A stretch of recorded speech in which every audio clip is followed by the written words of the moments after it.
Welcome to Decoding the Conflict Mindset. I'm Dr. Deborah Dupree, your host and the Mindset Doc, bringing to you another exciting guest who speaks to the negative effects of workplace bullying.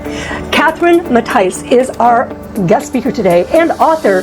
Now listen to this title, Your Kick-Ass Guide to Ending Bullying at Work. Now if that hasn't grabbed your attention, just stay tuned and listen on to what Catherine has to say. I don't know what does. Catherine is now one of 4 founders of the National Association of Workplace Bullying, trying to do something about what's happening in our workplaces. You know, we've come a long way when it comes to physical safety. And certainly we've been through an unprecedented era through our pandemic evolution, with businesses now returning to hybrid workplace. And new challenges face us more so than ever before. But we want to return to that message of workplace bullying. Has it gone away? No, if anything, it's even more prevalent even on cyberspace. And so Catherine brings to our attention, not only from an HR perspective, but also a target of workplace bullying. Yep, you're right. She experienced it firsthand. So nobody better to talk to than somebody who's been right there, experiencing the devastating, debilitating, and disruptive effects of being targeted by a bully. But today she's gone on beyond that even, not just singling out workplace bullying and what organizations can do, but how allowance of that kind of behavior actually reflects the culture of an organization. And she's shifted her attention to not only include workplace bullying, but also to look at that broader picture of workplace culture, particularly in today's movement around diversity, equity, and inclusion. Because if it's not psychologically safe, it's not inclusive. And when it's not psychologically safe, many organizations just don't realize how much it impacts, impedes, interferes with performance, innovation, profit generation. I mean, the list goes on where organizations are losing out, not to mention employee retention. And we all have that problem today. So don't go away. Listen, stay tuned to Catherine Mattice and her kick-ass guide to ending workplace bullying. Spread the message, ask your friends to connect, pass it forward. Let people know about this, that there are things that can be done. I know, because I've also used her models and working with my clients. Dr. Deborah Dupree, our next guest is coming up in just a moment.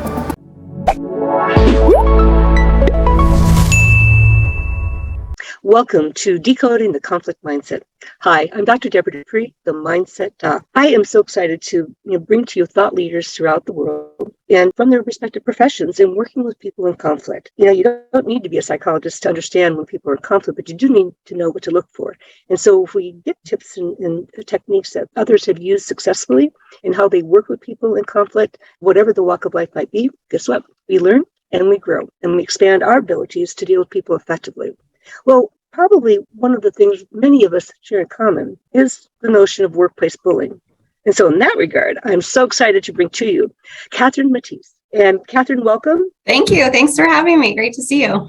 Great to see you again, too. Yeah, like with many of my guests, we go back a ways. And so, Catherine, your pathway and mine started crossing the more I was getting into workplace conflict. And you were dealing with the topic of workplace bullying. And I thought, wow, that's brave to go so specific. But I'm glad you are, because it's a real need and it's part of what I do. But you are the expert. But I know that you were stimulated, pushed into whatever that word might be. But you have a story behind how you got into workplace bullying specifically. And tell our viewers and listeners. Yeah, absolutely. So I was the director of human resources for an organization where another director, so he was my peer, definitely engaged in some bullying types of behaviors. He was a super micromanager for people all around the office, whether you reported to him or not, myself included.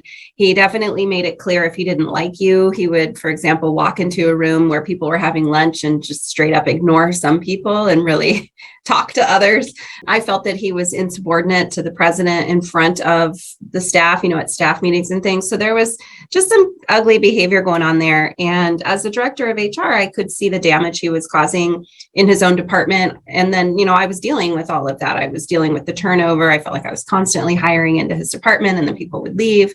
But then I also personally felt picked on by him. And so I experienced this behavior as HR and also as a target. And happened to start getting my master's degree while I was working there, which was always my plan, and ended up doing all of my graduate research on the topic of workplace bullying. So I was really just fascinated by the situation I was in. And so after graduate school, I had all of this information rolling around in my head and I wrote my first book, and here I am all these years later.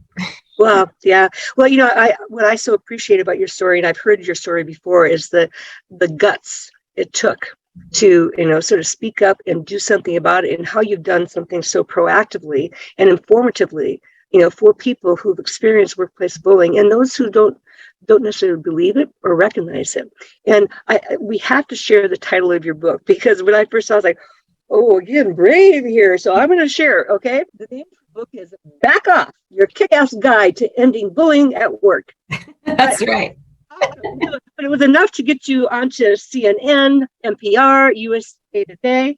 Yeah. Tell us about that experience briefly before we go on to our next question. Yeah, I put it out on social media to see if any of my friends had ideas for titles. And that just that's how the title came about. And, at the time, back when we first met, Deborah, bullying wasn't a thing that people really talked about. And so I was feeling very, challenge the status quo, be disruptive. And so that's why I chose that title, because I had to be in order to get attention for this topic of workplace bullying. So yeah, and then being honored to be in all of these big news places has been really exciting. And it just has constantly helped me see that I definitely made the right choice, even though at the beginning, everyone was telling me that's not a thing. You can't have a business around that. It is a thing. I've read all the research. Yep, it is. And we need people who are, specialists who are knowledgeable in depth and skilled on how to turn that around. And you certainly exemplify that. And the other thing I love about your title is that, when we know what's happening, but people aren't paying attention, sometimes we need to be bold and brazen. Mm-hmm. And that's exactly what your title did, because it really made people stand up and say, whoa, what's going on here? Because I've read your book, so I know what you described. And so I'm trying to get the courage to come up with a bold and brazen idea for my book, too. So you're an inspiration, Catherine. What can I say? There's so much out there. You've got to catch people's attention. That's my opinion. Well, absolutely. Because otherwise people don't take notice. Yeah. One of the things that you raised, Catherine, I think maybe it may have been around the same time. I didn't quite have the same experience as you did, but I certainly saw the damage from unresolved conflict in family dynamics and workplace dynamics. I think, as you know, I've been a workplace mediator since, I hate to date myself, in 1993. So I've, lots of years of experience of navigating through employer, supervisor, employer leadership kinds of disputes. And so often, I won't say the majority, but many, many, many times, situations just like what you described: differential treatment, disparate treatment, favoritism, selective treatment, people exerting force when they didn't really have the role and responsibility to do that. And just the whole notion of leadership has changed, that you don't get people to buy in and stay around when they're being bullied or using an authoritarian style of leadership anymore. Right. And the issues around, all you have to do is that happening here is look at retention rates, look at difficulty in hiring, and just look at the demeanor of the employees in the workplaces. I like to say, you can characterize the culture of an organization just by noticing how people behave and engage. And the proverbial saying, the tension was so thick you could cut it with a knife. Yeah. And you can feel that as soon as you walk into an organization and sense of culture. So I know that you talk, as your title says, culture change consultant. Mm-hmm. And so elaborate a little bit more on that before I dive deeper into psychological safety. Yeah. So as you said, when you have people engaging in any sort of negative behavior, be it even just incivility or some microaggressions, all the way up to things like bullying and harassment, certainly it affects people. And in fact, there's a lot of research on and I say simple incivility because it highlights that we don't really pay attention to incivility because it feels low level. We feel like we shouldn't be micromanaging people's civility. But even being interrupted in a staff meeting, for example, which is an example of uncivil behavior, the research really shows that even that really affects us. It distracts us. It hurts us. Because we're social creatures and we require feeling valued by others to have good self-esteem. Something like interrupting in a meeting takes from that. It makes you feel not valued because that person interrupted you. So, when I use the word toxic a lot, toxic behavior. And when I use that word, I'm really describing anything on that spectrum, anything from interrupting someone or telling a inappropriate joke all the way up to harassment and bullying. And so, so over time, when I first started Civility Partners, I was really focused on bullying and not, going into an organization and eliminating this behavior. And over time, I realized I can't sell a whole, right? I can't sell a no. I have to sell something different in my business. So I started really thinking about what's the antithesis of bullying. And it's a positive culture. It's a culture that doesn't tolerate that behavior. And so that's what we focus on. And we do that through training programs programs. I specialize in executive coaching for leaders who are toxic, engaging in that behavior. And then we do culture change work where we do a workforce survey. And then we work with the organization to address what's in the survey and turn it around. Well, that's great because we were hearing so much about workplace culture, and particularly, with our changing workforce in hybrid settings, how you lead and how you manage in a hybrid setting these days is very, very different than what we may have experienced beforehand. And I know many organizations, many leaders are struggling with that. It's just not traditional mindset just does not apply anymore. Mm-hmm. And we need to open this up. I will acknowledge that you might be interested in getting to know him or listening to the podcast that we did a few weeks ago, Dr. Troy Hall. And he used to focus, engagement's been the big word for the last 10 to 15 years. And he goes, no, it's not just engagement. It's really about a sense of cohesion. Mm-hmm. And so he talks a lot about workplace culture, but building that cohesive factor. And I know when I've used those distinctions in some of my workplace training interventions, working with teams that are facing conflict, I've just seen their faces resonate about that sense of cohesiveness rather than just engagement. Mm-hmm. And so they go, we want to feel connected and cohesive. And it's not just engaging, because that's more on the surface level, but let's take it to a deeper level. I would agree with that. And that's one thing I've been talking about a lot too, is that a lot of HR representatives, which is, those are my people, that's who I'm talking to. Mm-hmm. They all talk about doing an engagement survey. Whenever I ask, are you doing a workforce survey? Well, we do an engagement survey. And the problem is that, as you said, it's on the surface. And also, I don't know that HR really stops to take the time to define what that even means. If you put out a workforce survey, that makes you a social scientist. And as you and I know, that means you need to have a research question and figure out exactly what the concept is that you're researching. Mm-hmm. And so if you use Gallup's Q12, for example, they define engagement as enthusiasm. Well, do we really care about that people feel enthusiastic? I don't know that we do, to your this other guest point. Versus, when Civility Partners defines engagement, we define it as efficacy, fit, and inspiration. So someone has to feel inspired by their work and the organization. They have to feel like they fit in, and they have to feel that they're appropriately challenged and given the resources to overcome their challenges. And so we've got to really figure out, when we talk about engagement, before we're giving out surveys on that topic, what is it that we're really looking at? Yeah. Well, I know similar to you, I also engaged in more of what I call work climate surveys. So in terms of doing conflict analysis, what are the sources of conflict? What are the levels of intensity? And then doing one-on-one interviews to capture that. And written surveys are oftentimes a part of the process. But it just goes beyond the word of engagement. And so I'm really sort of excited to see where this is shifting, and a whole new world out there, given the work you do, the work I do. And so that takes me back to this notion, because you use it, I've used it in some of my presentations, used the word disrupt, and there was a whole movement for a while on disrupt HR, change the way it's thinking.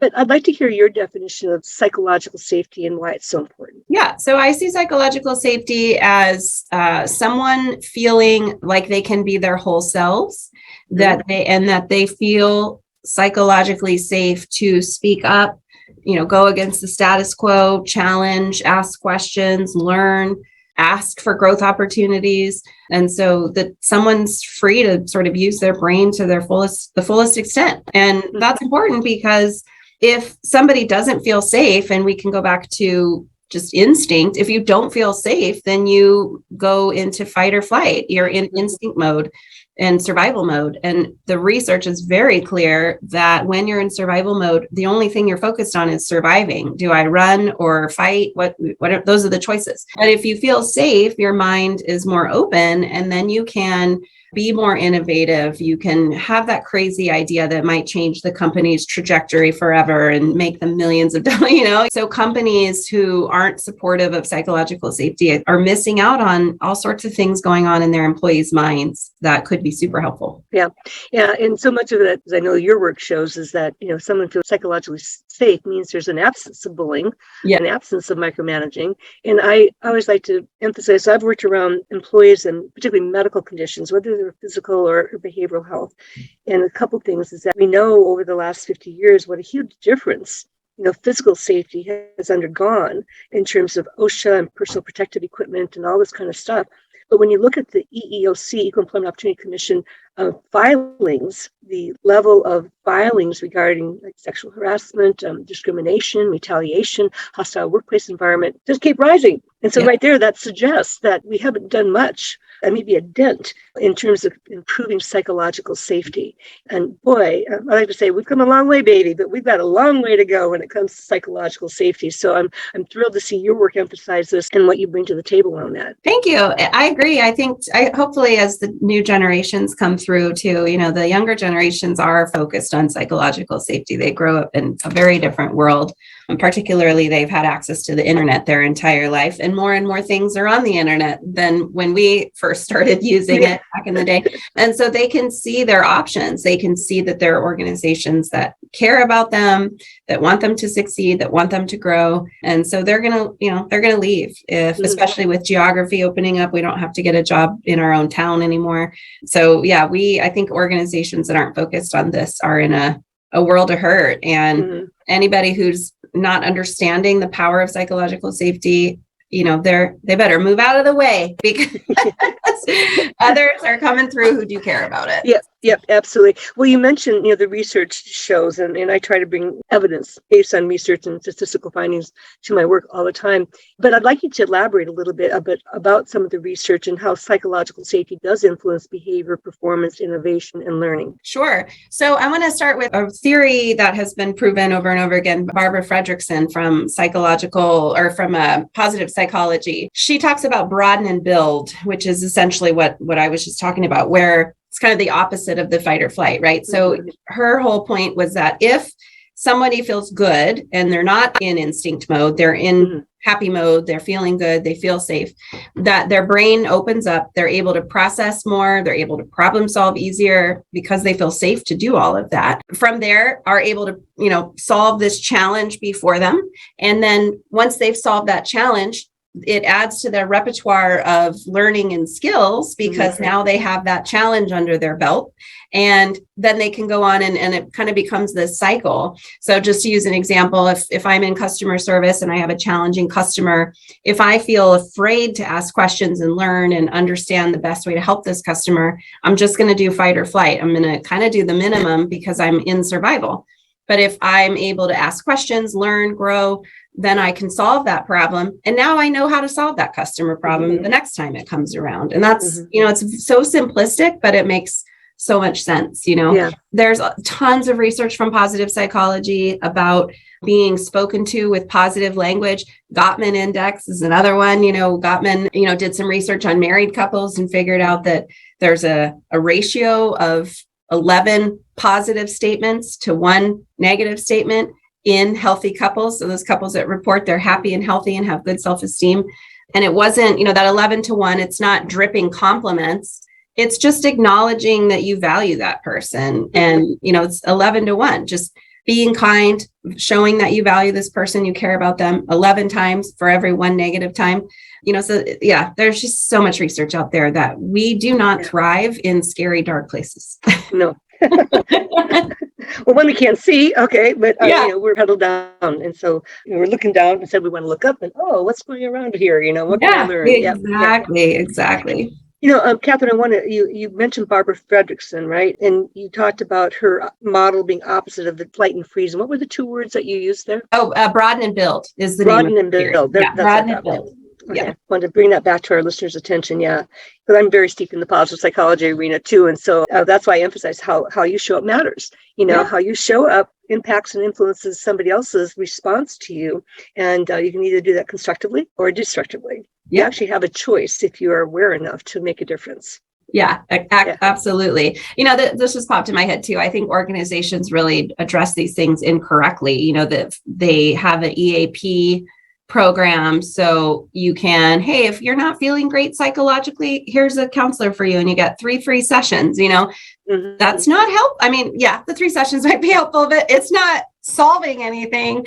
Whereas organizations really need to look at themselves. What is it that we are doing that causes people not to feel safe? I just wrote a blog post on that recently around health and wellness, that a toxic work environment obviously works against any health and wellness programs anybody's working on. But instead of getting people an EAP, giving them a Fitbit so they can do their steps and all of that, to really look at the organization and make sure the organization itself is creating an environment where people can thrive. And then you can add on all of those other fun perks.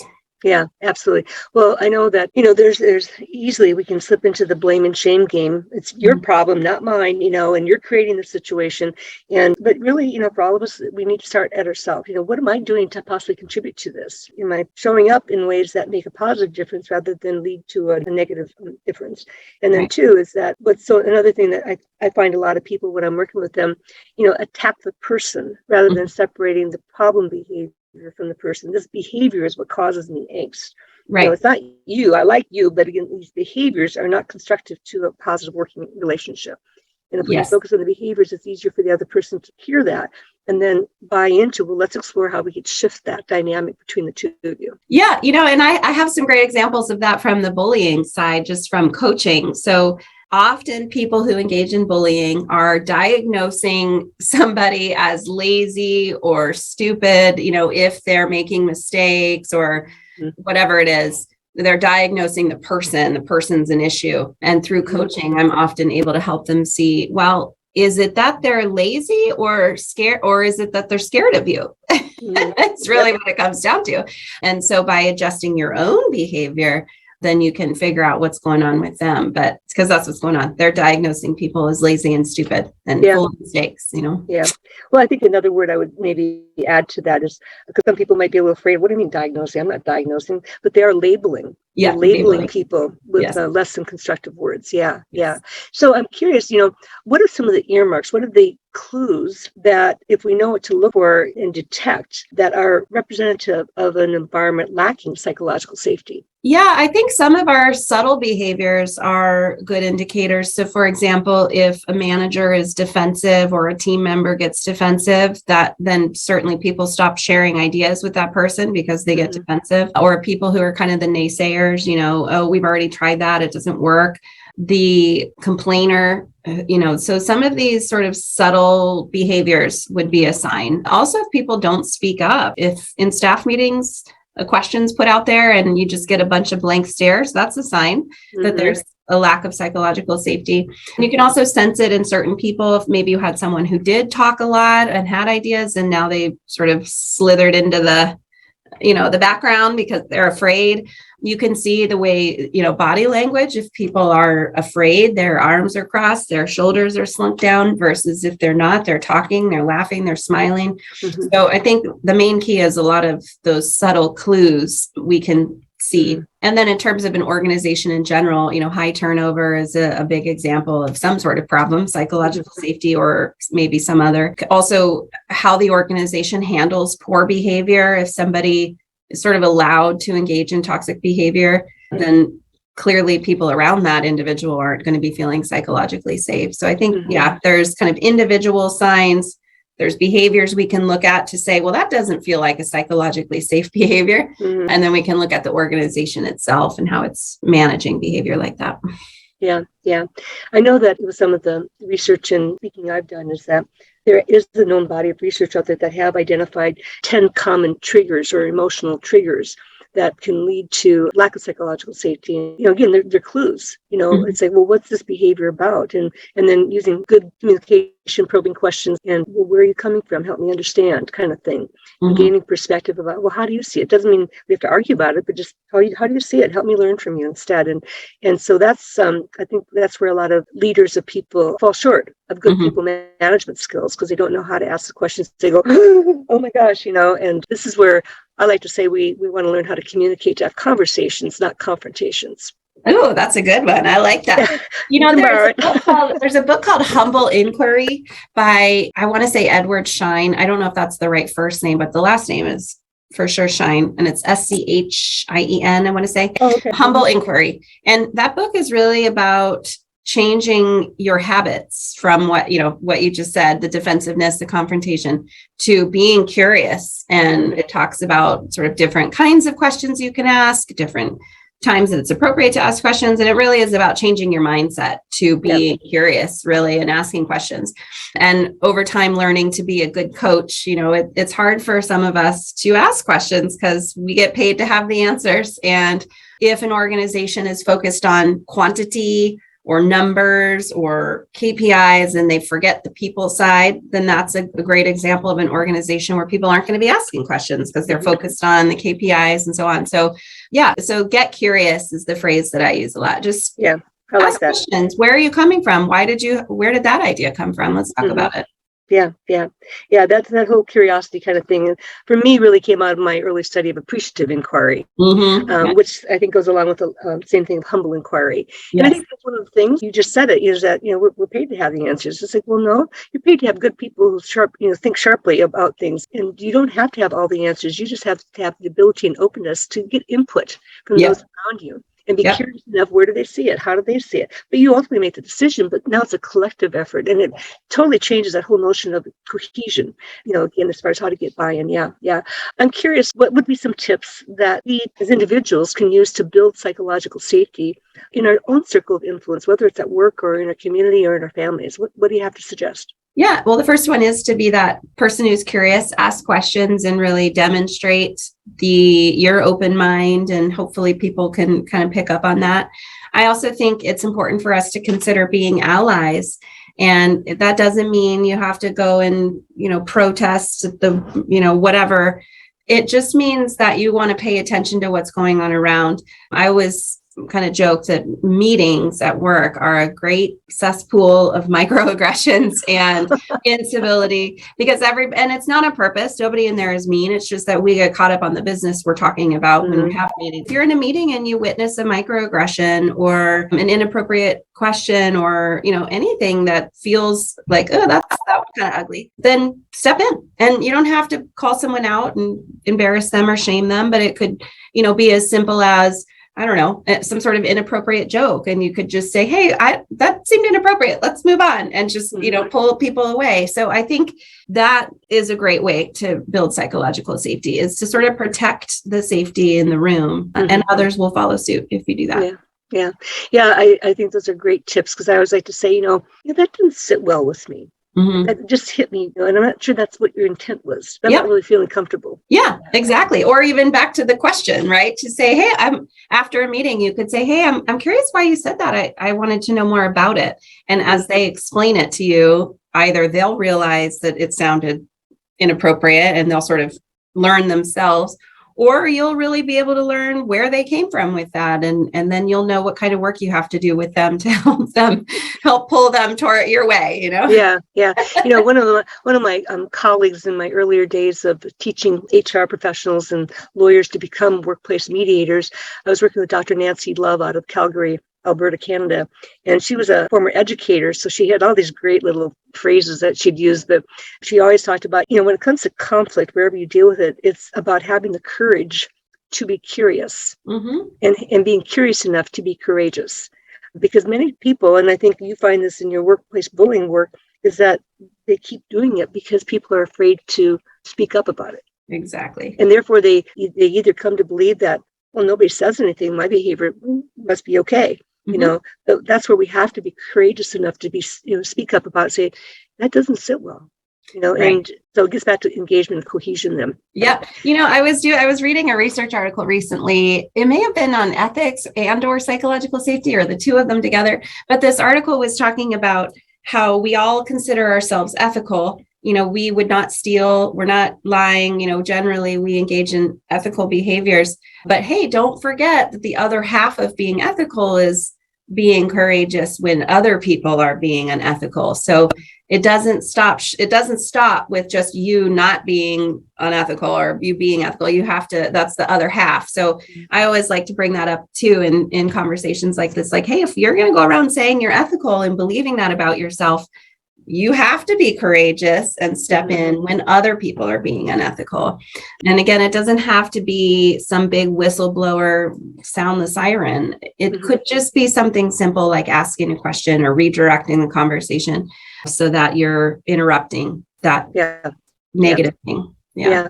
Your comment about, ethical behavior, and, we all have the sense of, self-belief that we're highly ethical people and responsible. And with that, when I'm working with an organization, I always ask to look at their mission statement, purpose, and values. And I'm thinking of one organization I worked with over the winter where, while they had actually a fantastic mission, purpose, and values and things like that, they had a tremendous amount of inappropriate behavior that did not support all of that. And that was openly in front of, it was a school setting, so openly in front of the students they were serving and the parents as well. And it was just like, and so I actually took the elephant in the room and just said, here's what this says. And would you agree that that's really a great, mission and blah, blah, blah. And so, oh yeah. And so, and yet when we did this activity over here and we came up with all kinds of behaviors that that were disruptive in the workplace, help me understand, how does this line up with this? And so, are you living your mission, purpose, and objectives in a ways that demonstrate your support of them? Because what I'm hearing is that you're not. Yeah, I love that. I see that all the time too. I'm like, interesting that you have core values and I'm here. That doesn't affect you. Absolutely. Well, Catherine, I'm curious. I'm sure that your topic has touched lots of lives and minds right now, and maybe hopefully helping them build the courage to do something about it. And so I know you mentioned an ebook about stories. And so could you tell our viewers and listeners about that? Yeah. So, I was really curious about why there's people like me who, I was bullied. I continued through graduate school. I definitely was depressed. I actually got myself fired because my production I really wasn't contributing anymore because I was so depressed. But I survived. And I would say I'm very successful. I have a job that I'm very passionate about, a team of people that I loved leading. My life is pretty great.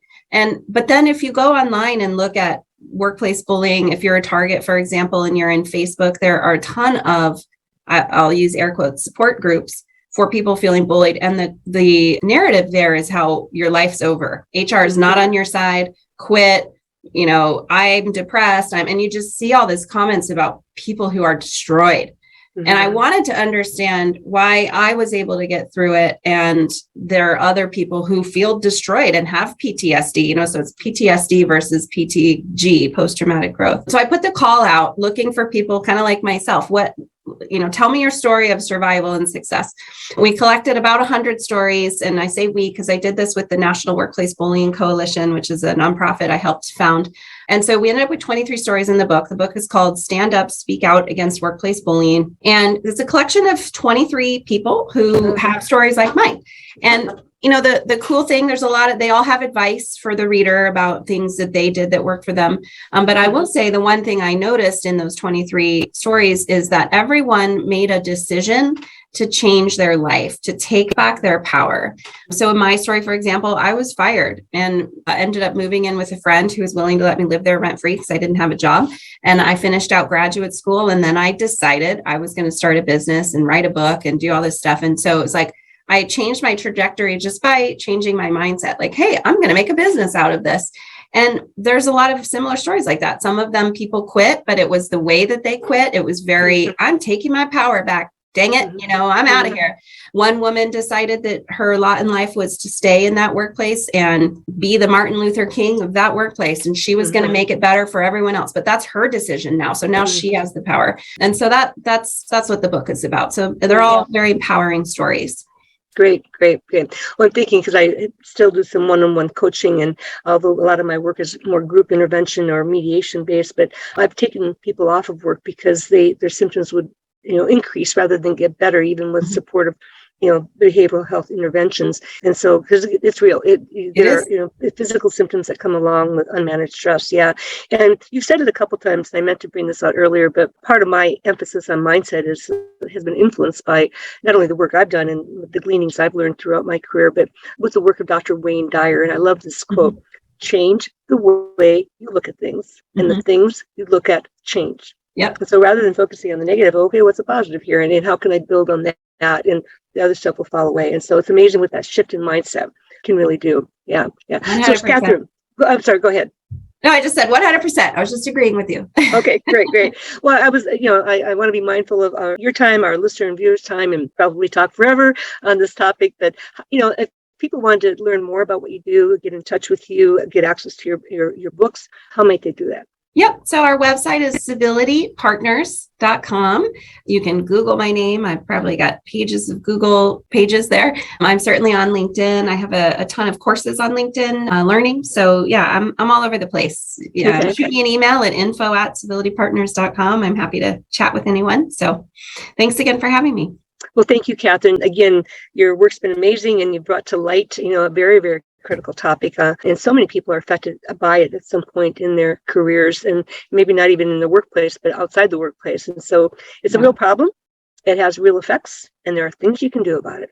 Right. Thank you. Yeah, great. Well, thank you again, Catherine. And thank you to all of our viewers and listeners as we take a look at psychological safety and the impact of workplace bullying and micromanaging. And hopefully you'll gain some powerful lessons from what you can do about it. And certainly support groups out there too to help you get through these kinds of challenging situations. And so if you like what you hear, please pass it on. You may know somebody else going through very difficult situations like this that could benefit from what Catherine has had to say and her resources available.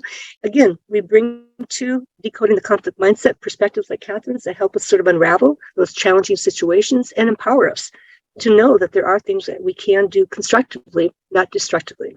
So thank you again for being here, Dr. Deborah Dupree, the Mindset Doc. Well, I certainly hope that you enjoyed Catherine Mattice and what a story she has regarding her own workplace bullying experience. And that's something we need to pay attention to. In our workplaces, those around us, it's no laughing matter. In fact, it's very serious and has significant deleterious health effects. Well, we don't want to stop at the workplace. Our next guest speaker coming up in just 2 more weeks is D.G. Mon. I was introduced to D.G. through another one of my podcast guests, Kimberly Best, and we hail from somewhat of the same region of the country, Tennessee, Kentucky, that kind of area. So I'd not come across DG before, which is interesting because I had my early roots in community mediation, many years ago. But DG has continued to be in the field, and it was so delightful to learn about what organizations like the National Association for Community Mediation, NAFCM, is doing in a number of centers around the United States. Fascinating, trying to bring in peace at the local level, one conversation at a time. And so they provide services to handle disputes that may not necessarily be monetary or legal, but still are disputes between human people. I found it fascinating, and he is currently a senior consultant with Intuitive Synergies. He's on the JAMS Foundation Grants Coordinator, and a number of other things. You'll learn more about him next time. But listen and learn about what we can do in our community when it comes to dispute resolution and the resources and access we have available if we just only knew about it. So sign up, subscribe, come back in 2 weeks, learn from D.G. Mon, and a delightful conversation, as I have with so many of my guest speakers. Again, another thought leader from another direction in dispute resolution. Don't go away. We'll be back 2 weeks. Mark your calendar and subscribe if you haven't already. Pass it on and let other people know in your community as well. See you soon.